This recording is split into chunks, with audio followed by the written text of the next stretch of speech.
अस्सलाम वालेकुम नाज़रीन, वॉइस ऑफ नेशन से आपका मेज़बान मोहम्मद अरशद खान हाज़िर है। नाज़रीन, पहले वीडियो देखते हैं फिर बात करते हैं।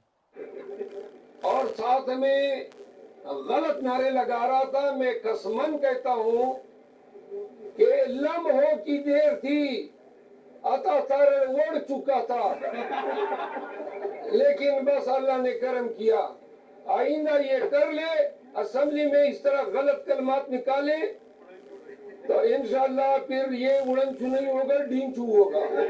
मतलब मैंने खिलाफ वर्जी की है, उस पर रोशनी डालें। सिफारती ताल्लुकात का मैं जवाब अलहदा देता हूँ।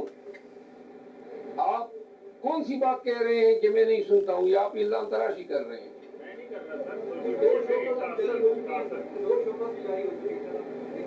वो किधर गए शोकाज?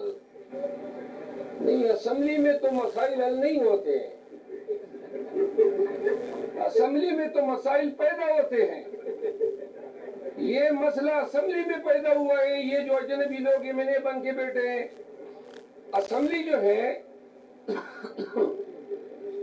वो मौजूदा वक्त में, उस दिन स्पीकर कह रहा था कि पाकिस्तान का ताकतवर तरीन ऐवान है। इस ताकतवर तरीन ऐवान की आप हालत जार देख लें। मैं इसका मेंबर हूँ। कल नहीं परसों पिंडी की पुलिस दिन दहाड़े गुंडों की तरह सड़क पे मेरी गाड़ी का रास्ता रोक के खड़ी हो गई, बंदूकें उतार लाई। अब क्या जुर्म है मेरा? सड़क पे नहीं जा सकता हूँ।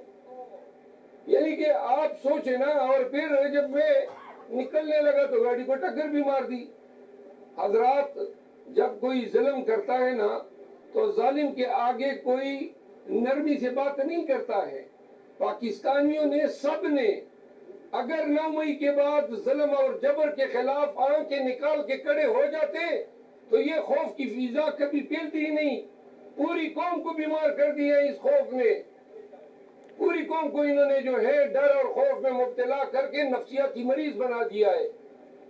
हमारा फर्ज है, आपका फर्ज है कि हम अपने बयानात से, अपने इक्तिबासात से, कोटेशन से, अशार से कौम की साइकोलॉजिकल थेरेपी करें। यकीन करें, इनको सालों लगेंगे इस खौफ की फिजा से निकलने में। आपने सिफारती ताल्लुकात की बात की। गुजारिश ये है कि जो स्पीकर थे साबिका, इससे मेरे जमाने भर का एक लंबा अरसे दराज से मेरा ताल्लुक रहा है। तो नाज़रीन, आपने एक बड़ी फ़नी वीडियो देखी जो कि शेर अफजल मरवत जो अता ताड़ा साहब के बारे में बता रहे थे कि अता ताड़ा साहब ने जो है असेंबली में पीटीआई के लोगों को और ख़ास करके शेर अफजल मरवत के बारे में बुरा भला कहा। और आपको पता है कि जैसे शेर अफजल मरवत का जो मशहूर जुमला है कि प्रोग्राम तो बढ़ गया, तो उन्होंने भी यही बात इनके लिए कही कि ये बचत हो गई, कि ये बढ़ते बढ़ते रह गए।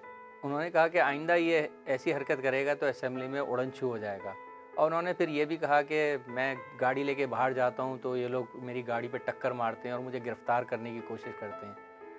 तो इस बारे में उन्होंने यही बातें कही कि नून लीग के लोग जो है ना पीटीआई से बहुत नफ़रत करते हैं और कोई ना कोई मौका तलाश करते हैं कि किसी न किसी तरह इनको गिरफ़्तार किया जाए या इन पे कोई ऐसा इल्ज़ाम लगाया जाए। और दूसरे ये कि इनको असेंबली में भी बैठने नहीं दिया जा रहा। असेंबली में बैठते हैं तो फिर उन्होंने एक ये लफ्ज़ भी इस्तेमाल किया था कि अगर ये गालियाँ देंगे तो इनकी एफआईआर काटी जाएगी, ख़ास करके पीटीआई के लोगों के बारे में। और शहबाज शरीफ साहब ने भी यही बात कही थी, जब ये लोग आते हैं तो इनको चोर चोर के नारे लगाए जाते हैं तो इनको बहुत बुरा लगता है और कहते हैं कि हमें चोर कहा जा रहा है। और उन्होंने ये भी कहा कि इनकी एफआईआर काटी जाएगी अगर आइंदा हमारे बारे में कोई अल्फाज इस्तेमाल करे। उसके बाद उन्होंने 9 मई के बारे में बात कही कि अगर 9 मई का वाक़या के लोग अपने घरों से बाहर निकलते और ये सब इसके अगेंस्ट होते तो शायद ये वाक़या पेश नहीं आता। और जिस तरह सबकी गिरफ्तारियां की गई हैं, तो इसके साथ ही मुझे इजाज़त दीजिए। अल्लाह हाफ़िज़। वॉइस ऑफ नेशन की वीडियोस देखने के लिए हमारा चैनल सब्सक्राइब कीजिए और बेल के आइकॉन पर क्लिक कीजिए ताकि आप हमारी तमाम आने वाली वीडियो से बाखबर रह सकें।